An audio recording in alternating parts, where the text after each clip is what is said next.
This is Think Out Loud on OPB. I'm Dave Miller. The Owyhee Canyonlands encompass millions of acres along the Owyhee River on the borders of Oregon, Idaho, and Nevada. The land is rugged and remote and gorgeous. Efforts to protect it in some way have dragged on for years. There were unsuccessful pushes under the last two Democratic presidents to turn the area into a national monument. Last year, a bill to protect over 1 million acres of the land as wilderness failed in Congress. Earlier this fall, we traveled to the area to talk to people about the land and these efforts to protect it. Our first stop was in the tiny community of Jordan Valley, where we stopped in and I struck up a conversation with the owner of one of the town's few businesses. I'm Mindy Kershner. We own the Ranch Hand Hardware in Jordan Valley, Oregon. We're a cow-calf operation, raised here my whole life. And what can people buy? What can't people buy in this store? What we can't buy? Yeah, because I'm looking around. There's a lot of things here. We do try to carry just a little bit to get you by. There's hardware, grains, groceries, knickknacks, clothes, your hunt and fishing license, cold beer, pop. You know, we try to carry a little bit of everything. Fun stuff for the kids. So how has Jordan Valley changed, if it has, in the last, I don't know, in the decades that you've lived here? Oh, gosh. When the mine was going, we were huge. We had lots of businesses. We were booming. And then when the mine closed, everything just kind of dissipated. We're one of three businesses still alive in town. How much tourism do you see these days? Quite a bit, more so all the time. There's, with more publication of what's out here, and then everybody's always wanting to get away, so we do see a lot. Are you at all worried that this place is going to be loved too much, that more and more people are going to come and that the land can't sustain it? In terms of tourism and recreation and rafters. The worst part I see about it is the disrespect that people show for the land. You know, that's... What do you mean by that? What kind of disrespect do you see? Gates being left open so cattle get out. Problems happen there. When the roads are really bad, they tear them up. They go off-road, which tears up the landscape. You know, that's leaving their trash. You know, I don't go into people's backyards and spin brodies or, you know, tear up their backyard. And we feel like this is our backyard. Yeah. And we don't own it by any means. These are public lands, yes, that the public is not necessarily always taking care of. Right. We love it. We love our landscape. We love to enjoy the beauty of it. And I love that people come here. And when they come in the store, I tell them, you got to go see this. You got to go see that. You know, there's beautiful landscape here, and it's a great place. What do you want people in D.C., who every now and then there's talk about, you know, what kind of different designation or protections there should be for the Owyhee Canyonlands in this area. What do you want them to know about people here and life here and land here? I'd like them to know that the cattle aren't bad. You know, I'm all about stewardship. We believe in that extremely. We do all we can for our wildlife. And I feel like keeping the cattle off the range is a huge detriment. We need the grazing to keep the fire down, to keep the plants healthy. And we can all coexist with our recreationalists. We do all the time. You know, we just ask for a little bit of respect from the recreationalists. But I love to get out and go just as much as the town people do. You know, I love to enjoy our scenery. I believe that we all need to protect it, not just, you know, the government. We as individuals, it's our responsibility. We're the guys out there on the land.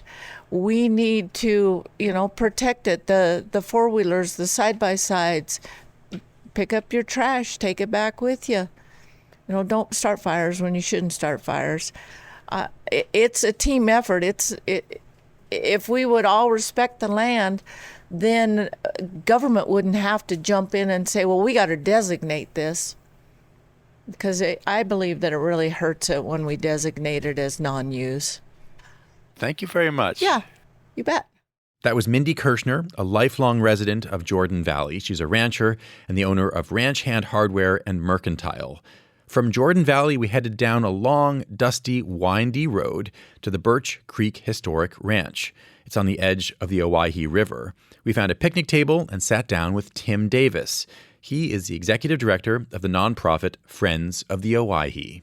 So I grew up on the edge of the Owyhee in a little town called Eiguren. So the Owyhee was out my back door my entire life.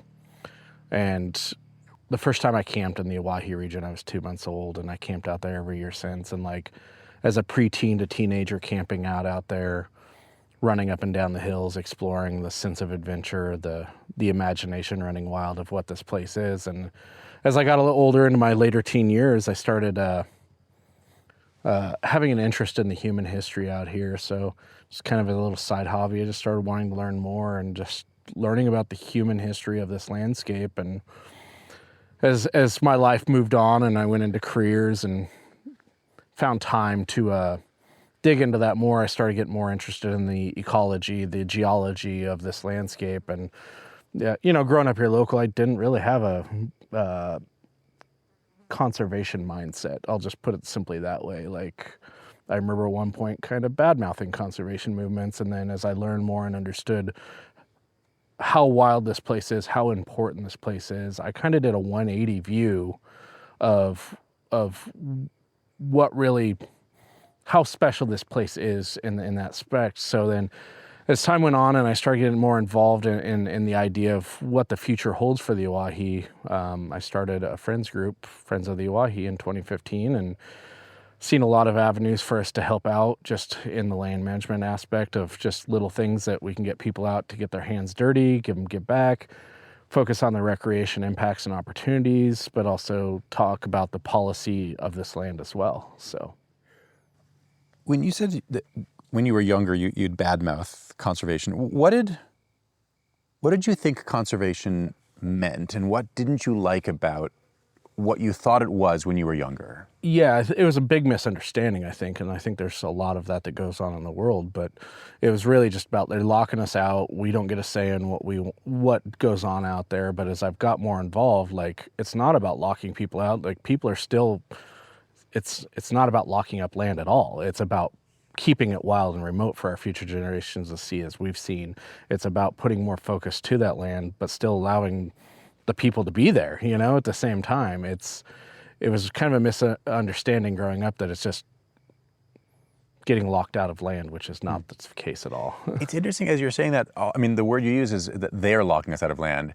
So was there also some sense that this movement came from outside of Malheur County or outside of the Owyhee region? Yeah, there was some of that growing up. I mean, just in a bigger spectrum of just the Owyhee region, just that movement. You know? This came from Salem or Portland or DC, but not from here. Yeah, exactly. And as I got more involved in understanding why them ideas are for this land, it made sense, you know, and like, there is a local voice in this, you know, there's always local voices of how things are shaped, and that goes to the BLM policy and planning, really. I mean, that's, public input is a huge part in BLM planning, you know, and when anything happens on the land, it does go through a public process.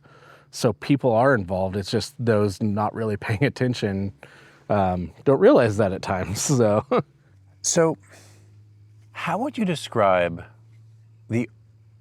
it's a challenging question to ask because the size of this region is so immense, 9 million acres. It's 9 million acres in 3 different states, and you know, it's Oregon, Washington management, it's Idaho BLM, then it's Nevada BLM, and then it's the district level. So even though it's such a big landscape and it's all BLM, it's different districts' offices, it's even different states. So there's creating other political aspects to it as well.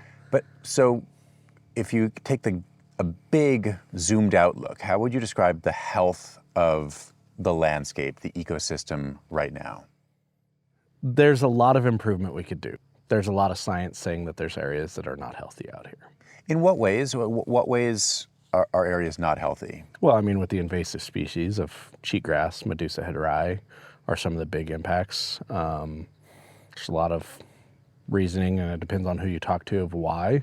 How do we try to get in front of things? Like, there's certain things like that we're never going to be able to fix. It's changed forever, but how do we manage it as such? So, What do you see as the areas where there's the most agreement and room for cooperation or rowing in the same direction, even among groups who may have very different overall points of view or perspectives? Yeah, I mean, it's pretty simple. We all want to see a healthy ecological landscape out here.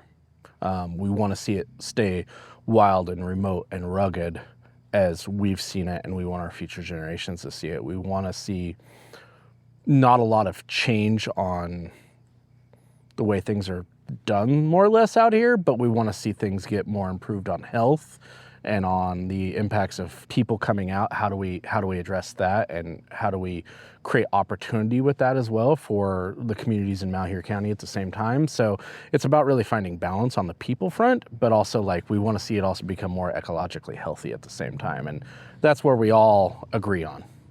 I mean, even as we're talking, there's I think our mics are picking this up right now. My ears certainly are. There's some OHVs. Some OHVs. What does OHV stand for? So off-road vehicle. Okay. Or off-highway vehicle. Excuse me. There was a bunch of more than a dozen Jeeps were meeting up, and maybe they're driving away. So how common is this? This is becoming a more and more common thing out here as this area is becoming more known in the social realms of social media and the tools of satellite imagery. People are like looking out here, and there's groups that come out and go on day drives together, like seen a dozen and a half Jeeps just together, there's a couple side-by-sides that are cruising around down here. I mean, and we're in a pretty remote spot, but yet there's, pushing a dozen and a half to 2 dozen people down here right now. And this is pretty far out there. So it's like, how do we address the amount of growth on the doorstep of the Owyhee around the Boise area? I mean, and the influx of people coming out here. It's all of our public land. We all have the right to be here and explore it. But how do we create the infrastructure to handle that at the same time and not cause more ecological damage in the long run?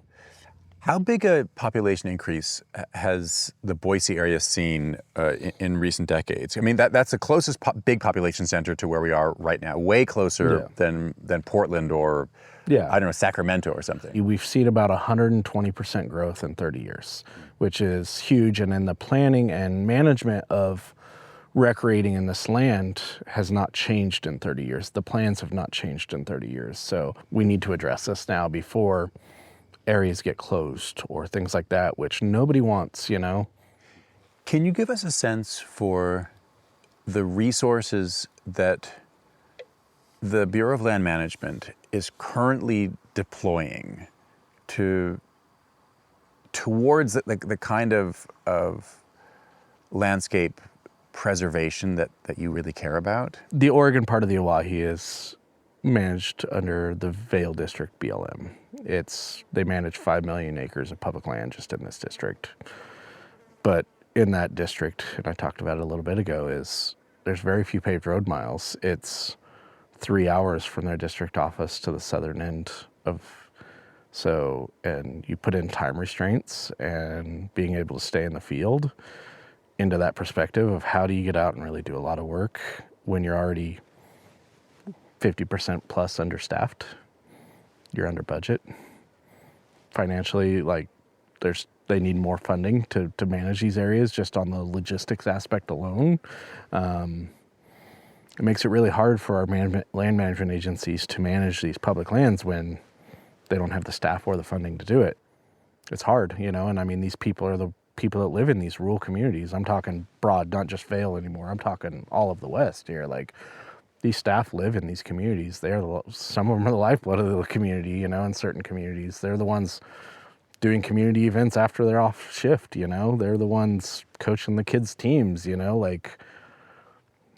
Investing in our public lands and the management agencies have a huge connection back to these rural communities. And right here is a prime example of that. The pattern we saw politically over the last, well, now I guess it's about 10 years, is that in the last year of, last couple months of a Democratic president's presidency, certainly, so this was in 2015, 2016 for Obama, and then for Biden just recently, just last year, there was a push among some folks to have the outgoing, or maybe outgoing in the case of Biden, Democratic president declare a national monument here, a kind of unilateral action as opposed to congressional action. That did not happen either time. Yeah. The most recent time when that didn't happen, has that, so I guess meaning for the last 9 or 10 months, has that changed the way people here are thinking about the issue? You know, honestly, like, I'm going to go back a little further on this. So yes, there was a national monument push at the end of 2015 in Obama, and there was a lot of political pushback on that. And it could almost been, you know, there's other things that happened nearby on another county next door that may have caused it not to happen. We'll just put it that way, you know? Are you thinking about the occupation? Yeah. Huh. Because that happened right at the same time. Yeah. So, but as we went forward, that was the positive out of that is in 2019, Oregon Senator Wyden announced that he wanted to bring a collaborative group together. So the summer of 2019, myself, a few other conservation group leaders, a few local ranchers, we all sat down at the table together. And we were meeting every week of 2019 in Ontario.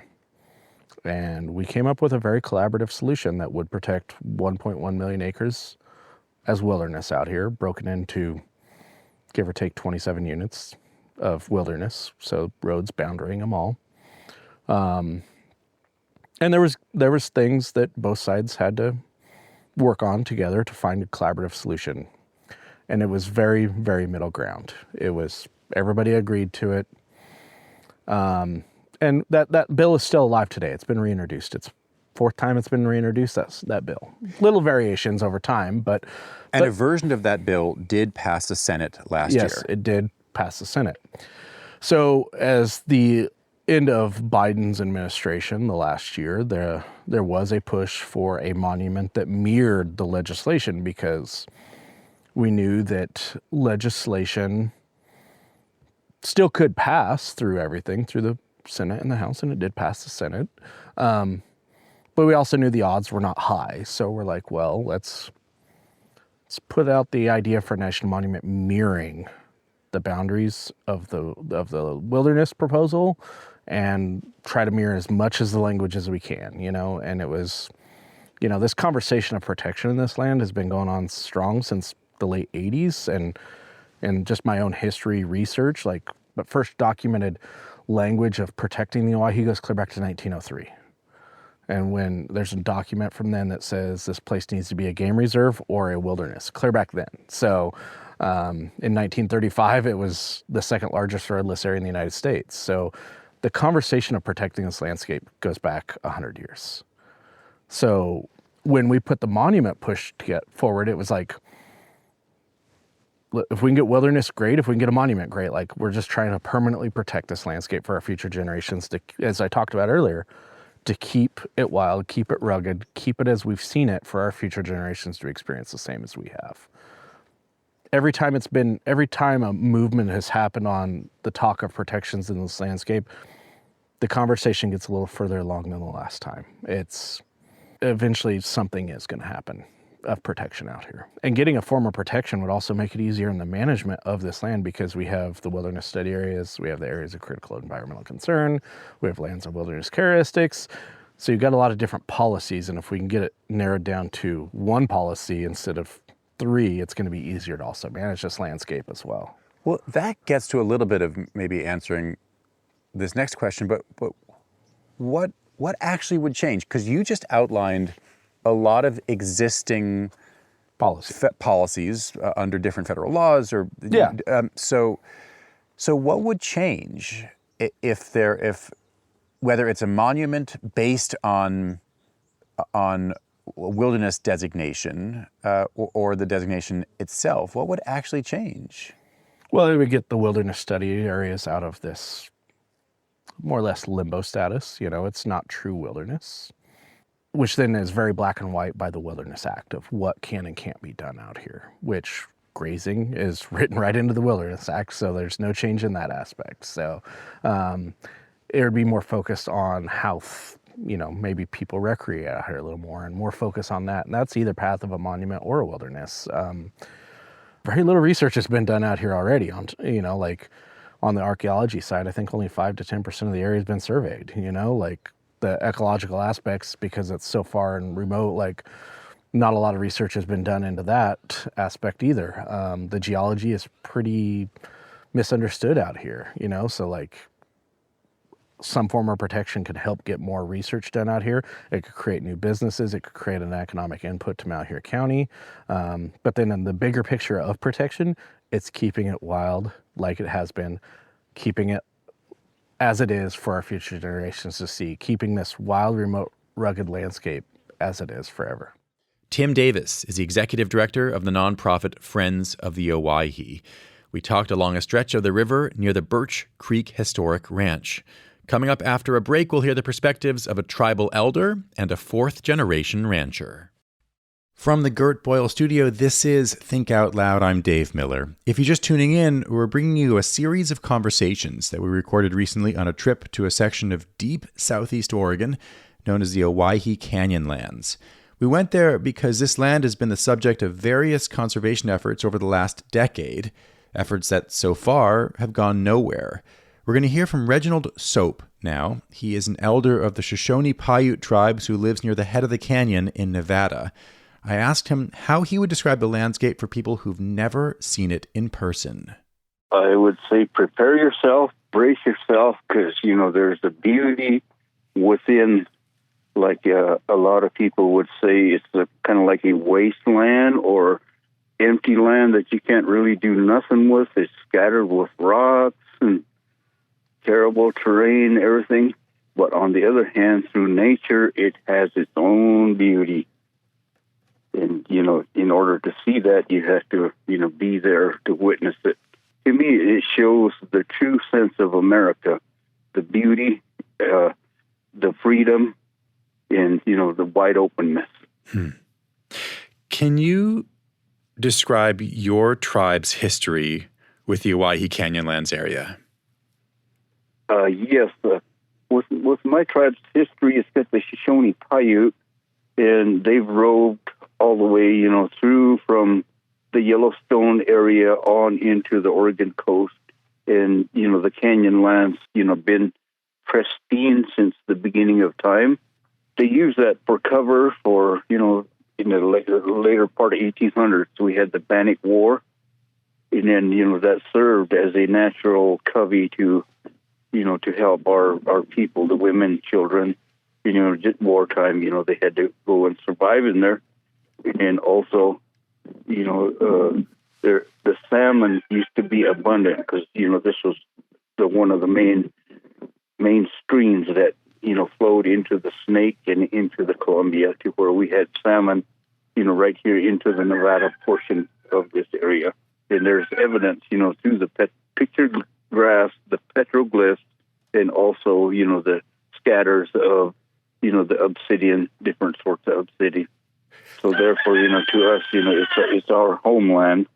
And personally, with myself and my family, I'm a traditional man, and I do our ceremonies. So I highly encourage our youth. I take a bunch, not a bunch, but family-wise, I take our any children from 5 years old on out there, take them for a couple of nights outing camp and telling them the stories of certain areas where our people camped and where this happened or that that took place. So there's a lot of stories from our end that we do tell the people that we take out there. I'm curious, so, as you're describing it and as we're hearing those roosters again, talking to, young people now, 5-year-olds or up, when were you taken to that land for the first time? Shoot, I was pretty much raised in our traditional way, and then therefore I heard a lot of stories until I was about 5 years old. And then, from there, we went out on camping, and go and harvest, because we do have vegetation out there, from our medicinal herbs to our, edible forage, and then also to our, I guess, like the junipers or the trees that we use, for our traditional ceremonies, the cedars from them, the bark. So therefore, our people would go out there and gather them. And I was very fortunate to be one of the only younger ones to go out with a bunch of elders. So by doing that, they preserved the history part of it through me, because later on they said, we want for you to experience this, to see that, to when, when you're older, you can bring the youth out and, revive and continue those oral stories. What do you most hope to see happen with this land in the coming years? For me, I would like to see it, just the same as it is now. Recreationists are okay, hunters are okay, but, just abide by, not leaving things out there. Reginald Sope is an elder of the Shoshone-Paiute Tribes. We're going to end today's show with a rancher. We met up on a beautiful, sunny morning. I'll let him introduce himself. My name is Elias Eiguren. We are in Arock, Oregon at the Sheep Ranch, my family's cattle ranch. How long has your family been on this land? They purchased this property my great-grandfather and his uncle purchased it in 1914. So just over 110 years, 111 years, I guess. So my great-grandfather came from the Basque Country in Spain when he was 12 years old. And as far as I know, came on his own and met his uncle, whose name was Jose Navarro, who was already in this Owyhee region. And they tried their hand at a couple different ventures, livery stable in Jordan Valley. They owned a place out on the Owyhee River for a little bit, and then ultimately bought the sheep ranch in 14 and took possession in 1917 and moved here. And they lived in this old stone house, which is the Sheep Ranch Fort, retired cavalry fort, until 1959. Man, I can't get past the idea that your great-grandfather, at the age of 12, came all the way to Eastern Oregon from Spain on his own. Mm-hmm. Took a boat, took a bunch of trains, all alone, and ended up here. He had a cousin here he was meeting, but he was a 12-year-old boy. Did he speak any English? None. And he learned to read and write pretty well in his time also, from what I understand. So he was actually somebody in the region who was part of the creation of the BLM when all of that came about in the 30s after the Taylor Grazing Act, in order to take this open rangeland out here, and when it was adjudicated with the private ground and tied together to establish the grazing permits and the Bureau of Land Management. So he must have been able to speak and read English fairly well in order to be involved in that process. Yeah. If setting aside some obvious technology things like cell phones and, newer tractors or whatever, how different do you think ranching operations are now from what your grandparents would have experienced? If they were watching you do your work now, would they say, oh yeah, we did all that stuff, it basically is the same, or are things fundamentally different?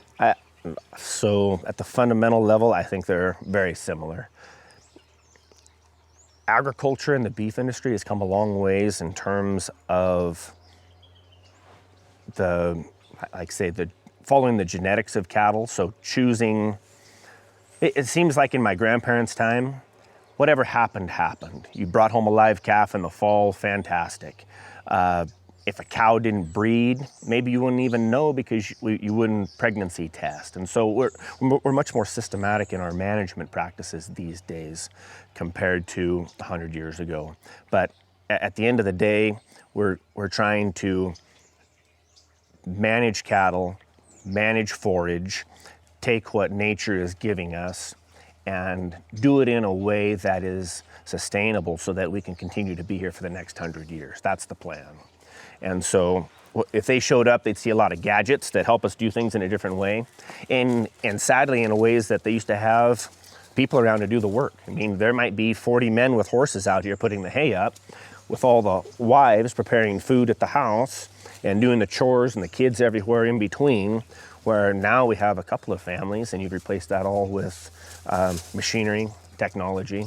That might be one of the biggest differences, is how many fewer people it takes to do the same work, or even more work maybe. So absolutely. And I think that's kind of I don't know, it's a catch-22, because even today, as immigration is a huge issue in this country, we used to have Mexican hired men all the time when I was a kid. And they had no intentions of staying here. They were coming here for an opportunity to make money, build a better life back home. And the whole issue is so convoluted that they can't easily come.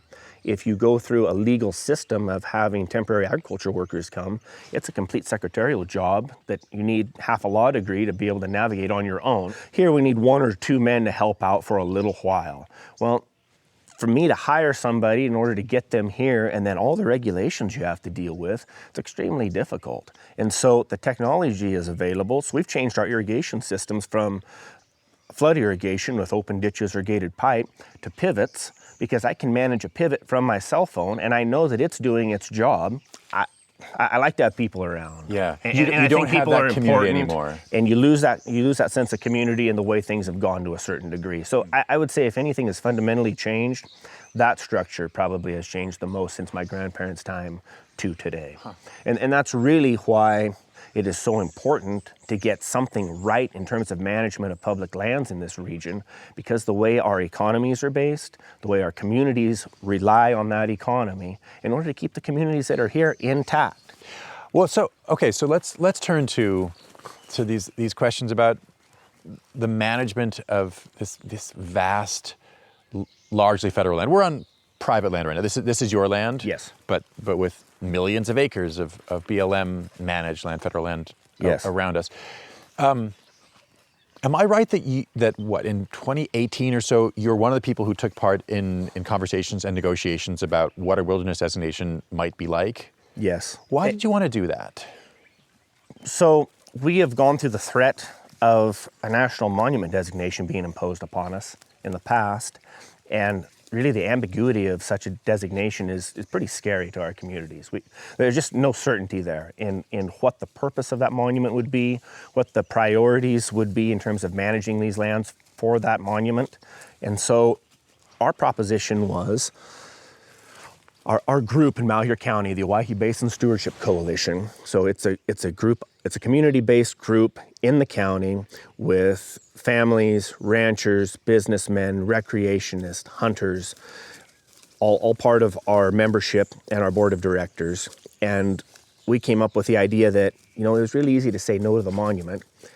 Let's go to somebody who is in a position to do something to help us say yes to something, so that we can create some certainty out here and we don't have to go through this fight again, would be our hope. And so our group went to DC and talked to Senator Wyden and his staff, and said, would you be willing to take this on? And he gladly did, and has been facilitating that process, and that has been years now in the making.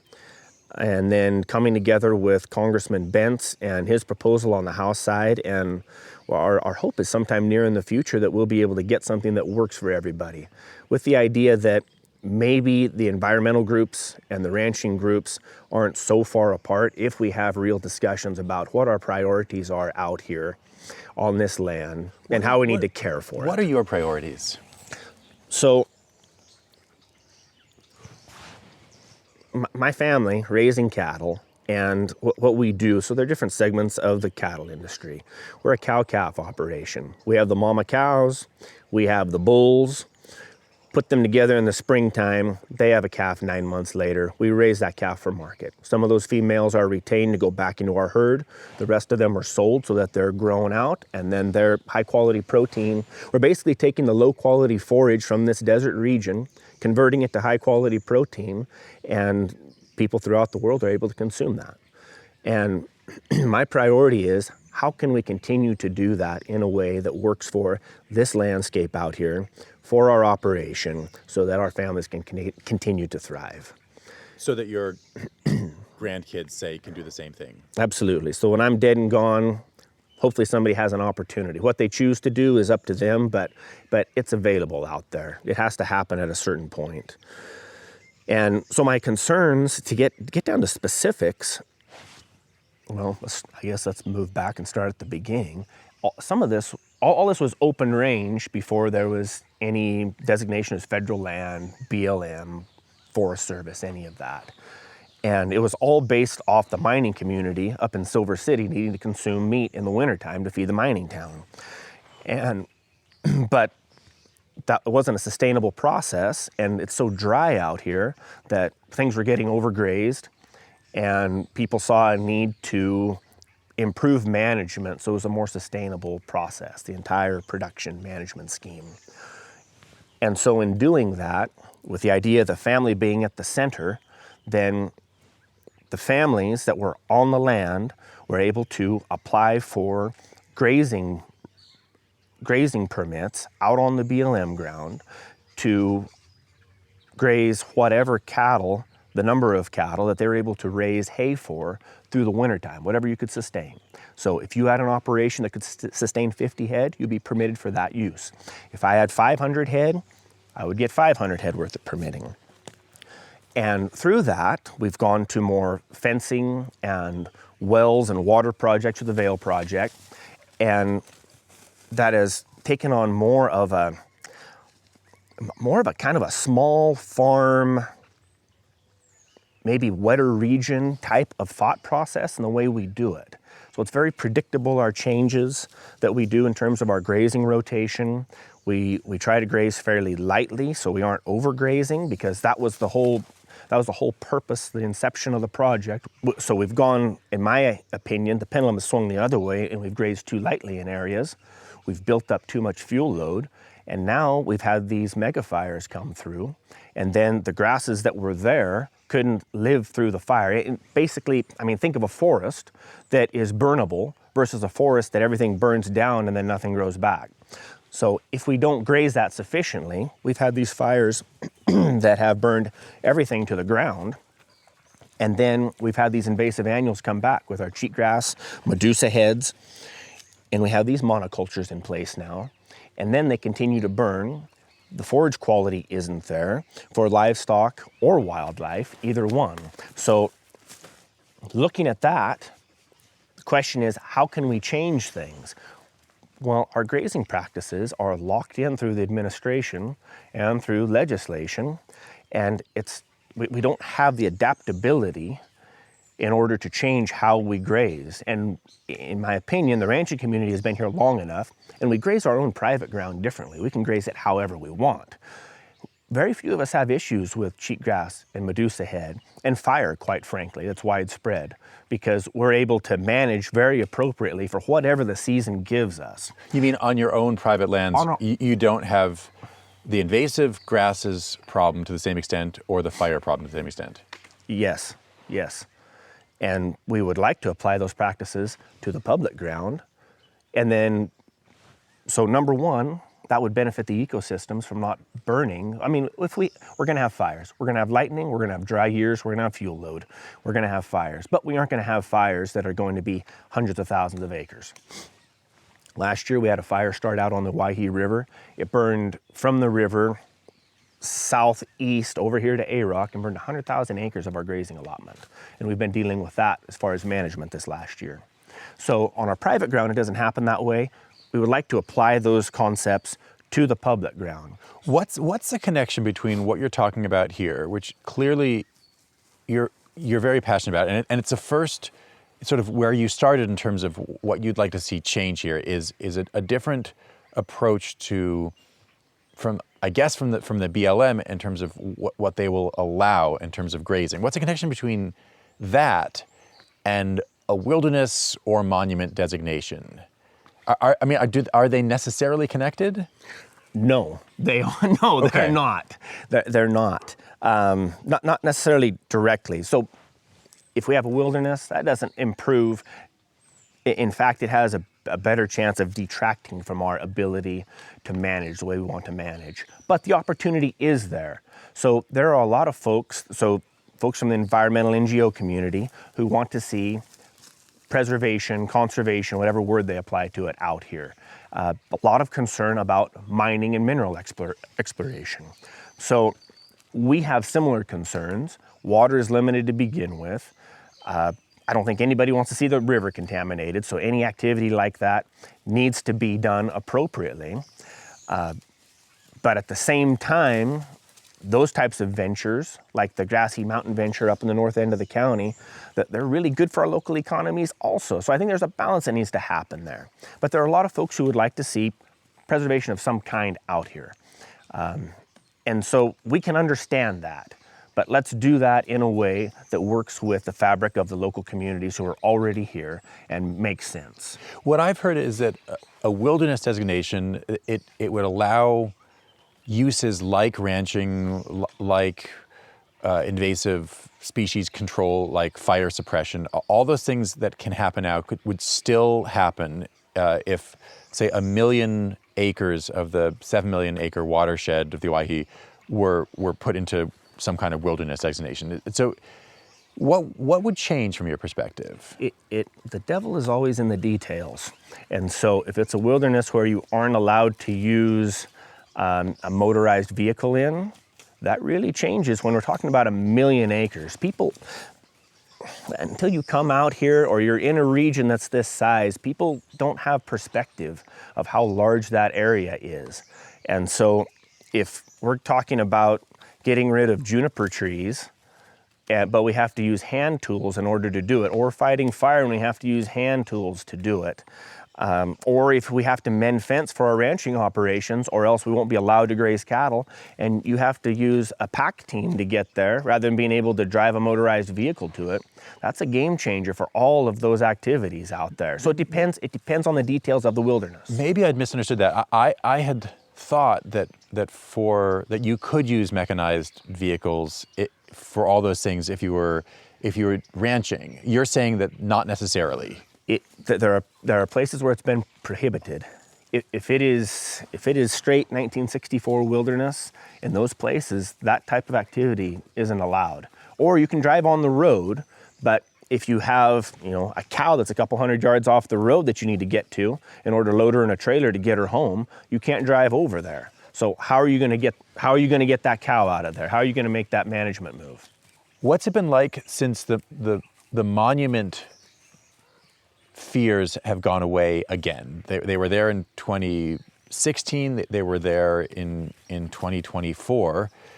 They're gone for now. Has that taken a weight off of your shoulders? Not off mine, because it's always looming. So when we made the transition from President Obama to President Trump, everybody said, the fight's over, we don't have to worry about this anymore. Our group, being forward thinking, said, no, this is gonna come back. And then you were right. And for most of the people in our community thinking there's no way that President Trump could lose this election, then it was, holy cow, what's gonna happen now? And then getting through the Biden administration without a monument designation was another miracle in my opinion. And so we have another opportunity here that a good chance Trump is not gonna designate a monument out here. But we need to get going. We're past ripe as far as I'm concerned. And I think the issue has been talked to death. But we need to agree and get on with it. So especially the population growth that the Treasure Valley has seen is a big deal. There used to be hardly anybody on Highway 95 when I was a kid growing up. Great place to learn how to drive. My son's going to be 16 in November, and I'm not sure if I'm going to turn him loose on the highway on his own. A lot of these people are living down in the Treasure Valley, and they're wanting to go somewhere and recreate. And places like Yellowstone are getting more full all the time. This is close. They come out and drive through. It used to be nobody. There used to be nobody come through on this road right here. And once or twice a week, there might be somebody come through, there might be a group come through. My neighbor was bringing his cows home the other day, and there were a group of 7 Jeeps, and he stopped and talked to them, and they were from Colorado, and they'd heard about this place and wanted to come out and see it, and so they took a week and been driving all through this region. And so as a part of this federal legislation, I would like to see some main roads so that people can go through the area. The roads are in terrible shape. They're dirt. They have big rocks. They get washed out in the spring sometimes. Graveled. Oh, they get washed out. Yeah, they got a thunderstorm come through and they get washed out. But even then, just the quality of the road is not good. And search and rescue is a big issue for our county. The sheriff's department has to come out here and find somebody if they get off on a 2-track and get lost. So that's a huge expense on our county in order to do that. Let's create some main thoroughfares so that people can get through, they can see the area, and then, you know what, you can't stop everybody from getting off the road, you can't police it, but let's have the main roads make sense, and then people can come through and see it and enjoy it, and they aren't bothering things that should be left alone off in other places, I would hope. And so, in a sense, we need full access where maybe not everybody else needs full access. And that's a really difficult one to navigate in a place that we're going to call public land. I really struggle with that myself. And I know that in the environmental community, we have people that say it should be open because we want to go there. And we have other people that say we'd like to close it all off. And so that's just a continuing perennial question in this conversation. Yeah, but you want that to be handled not by a presidential decree followed by public comment, but in legislation. The legislation, I think, is much better. I think that includes the voice of the people much better than coming down through administration, yes. We started by talking about family. I want to end there. You have 3 kids? 4 kids. 4 kids. 3 sons and a daughter.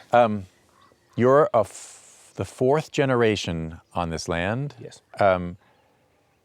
Do you have a sense for if your kids might want to follow in your footsteps and do this work on this land? They seem to want to. I mean, that's even, my oldest is 15, my youngest is 6, and that's a constant conversation that we have, just who would be filling what role, and then where is there an opportunity in this time in order to create more roles so that there is room economically for everybody to be here with a family if they choose to be. If they want to be. Yeah. How do you navigate as a parent and as a proud rancher and I think a proud continuer of this tradition, encouraging your kids to, maybe I'm just asking this question as a parent myself who's not a rancher but struggles with this question, do you want your kids to be ranchers? And if so, how do you make room for them to do what they actually want to do without pushing them into this? Yes, I want them to be ranchers. If they choose not to be, I just want them to be a good one of whatever they choose to be, whatever that is. I love agriculture. Working with the land, working with animals, that all makes sense to me. And so to be able to take this grass out here, that it's short, it's dry, it's sparse, but a cow will eat it, and that body will be quality food for somebody. That's awesome for me. And if those kids want to continue on with that, we'll figure out how. So, thank you very much. You bet. That was 4th generation rancher Elias Eiguren on his family's land in Arock. If you don't want to miss any of our shows, you can listen on the NPR app, on Apple Podcasts, or wherever you like to get your podcasts. Our nightly rebroadcast is at 8 p.m. Thanks very much for tuning in to Think Out Loud on OPB and KLCC. I'm Dave Miller. Have a great day. Think Out Loud is supported by Stephen Jan Oliva, the Rose E. Tucker Charitable Trust, Ray and Marilyn Johnson, the Susan Hammer Fund of Oregon Community Foundation, and Lang Svengard Family Fund.